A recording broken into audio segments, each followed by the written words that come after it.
Hi guys, welcome to the part 2 of the 10 beat making tips. If you haven't seen the part 1, please go and check it out.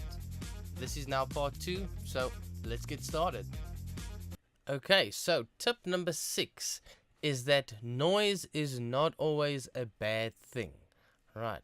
So in music, if people talk about noise, they immediately think it's something bad, something you do not want, but noise gets actually added to a lot of electronic genres as kick drums and bass lines to give it a kind of a dirty, harsh, aggressive type of feel. And I'm just going to show you guys that with this sample that I have in here of a kick drum playing. So this is the kick drum playing without any noise.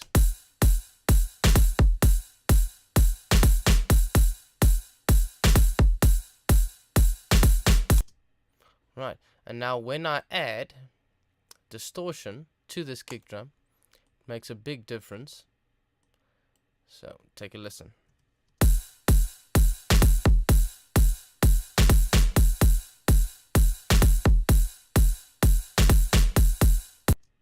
Right, it just makes it immediately seem like kind of a hard style kick, if you know what I mean.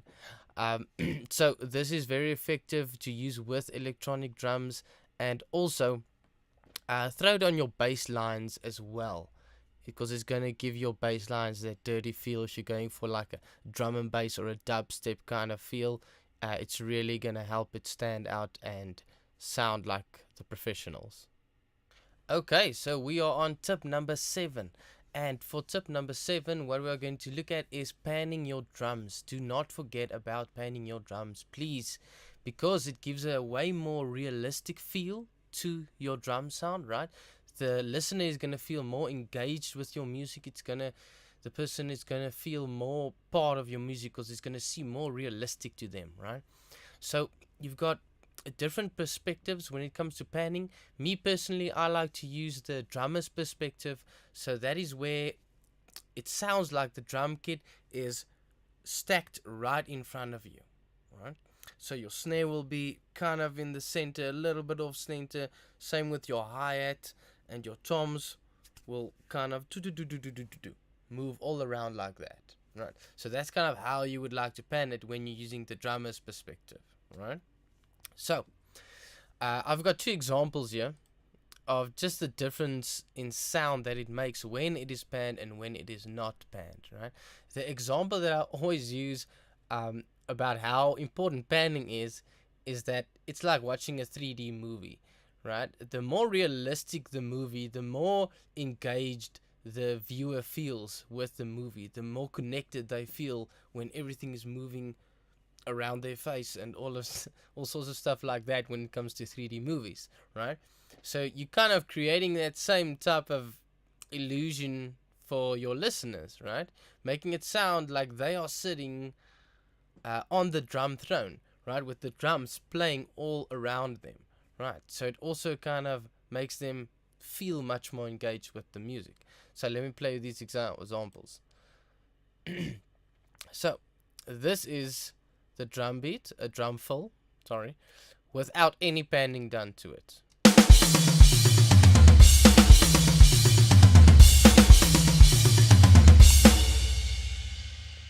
Right. And now, where the drum kit is panned, listen to the difference.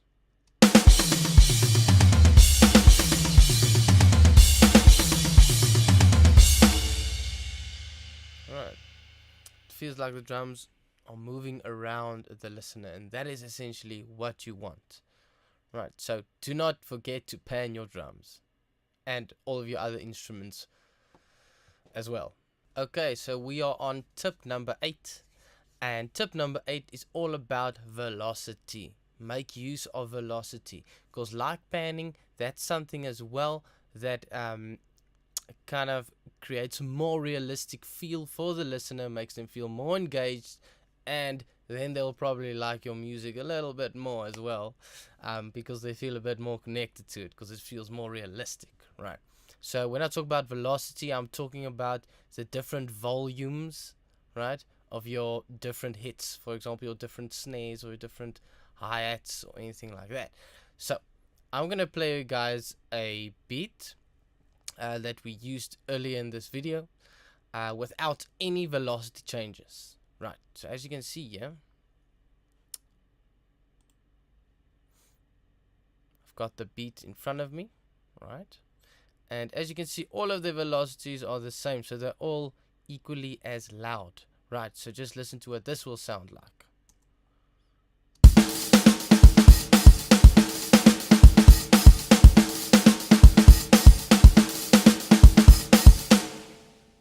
Right. Right. Sounds a bit messy. Sounds a bit messy in some places. Right. So if I take that exact beat and I change some velocities of some snare drums, right, some ghost notes, it will make a huge difference. Just going to show you what it looks like after I made the changes, right? As you can see at the bottom here, the velocities of some hits are changed, right?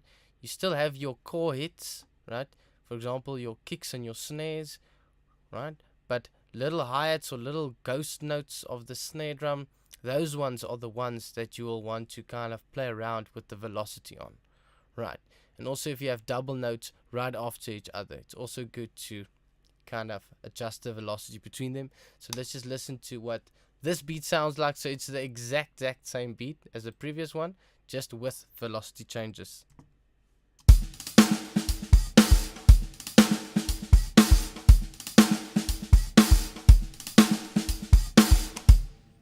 Alright, so that was the exact same beat.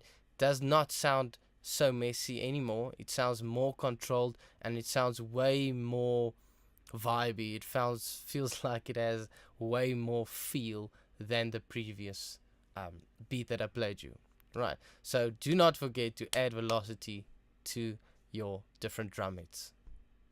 Right, so our 9th tip is to not forget about your hi-hats, because the hi-hats are also important. A lot of people, I've seen them only focusing on the kicks and the snares, and there's nothing wrong with that. Please focus on your kicks and your snares, but do not forget about the hi-hats, because the hi-hats can literally change the whole feel of the song, right? So I'm going to play you guys an example of where there's only a straight hi-hat playing with a lot of variation on the kick and the snare, but none on the hi-hats. And then listen to what it sounds like, and then we are going to make some changes inside of the hi-hats. So let's give it a listen.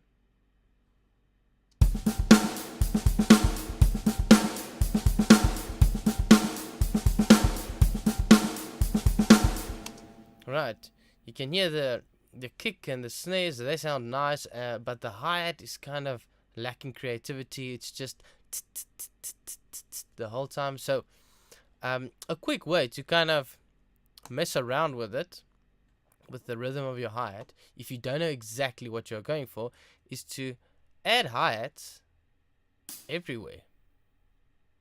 Right? Delete them, just make one at the start, and then we just duplicate this one.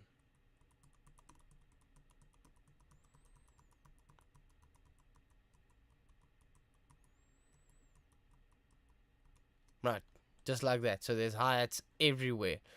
And now it will probably not sound that great if we play it.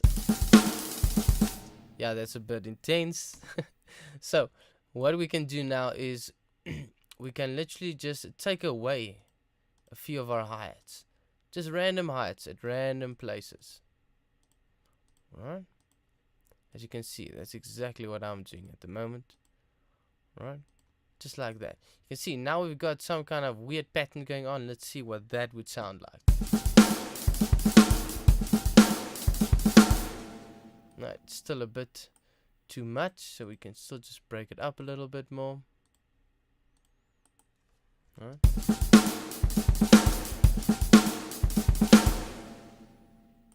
Alright, still a bit more.